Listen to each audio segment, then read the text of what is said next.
Mahigit 1 milyong deboto ang dumagsa sa Naga City nitong Sabado para ipakita ang kanilang debosyon sa Our Lady of Peñafrancia. Sa gitna ng pagdiriwang, may mga naitalang insidente ng pandurukot.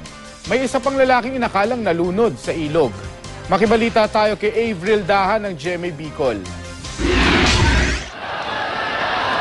Tulad noong mga nagdaang taon, dinagsa ng libo-libong mga deboto ang fluvial procession ng Our Lady of Peñafrancia sa Naga City. Sa dami ng tao, may ilang nagkatulakan. Nagpatupad nga ng liquor ban pero may ilan pa ring uminom kahit sa mismong araw ng fluvial procession. Ang isang lumahok sa parada, inakalang nalunod matapos mawala sa Naga River. Yung kasama niya ninyo, nandun sa ilog, naghuhubad daw. Di akala ko naman, di tinama ko yung kapatid ko, yung kapatid Maroka ko, naliligo doon sa ilog. Bumaba doon baka ako yun. Di bumaba sila, yun daw hindi na nalakita. Pinaghahanap pa siya ng kanyang mga kasama at ng mga otoridad.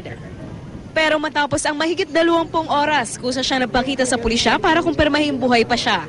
Naligaw lang daw siya dahil sa labis na kalasingan.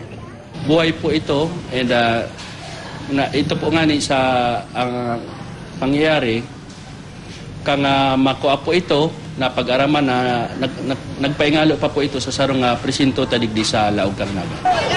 May naitala ring 40 insidente ng snatching at pickpocketing. Sa kabila ng mga insidenteng ito, mas nangibabaw pa rin daw ang debosyon sa mahal na Birhen Peñafrancia. Avril Daha, Nagbabalita, Pilipinas.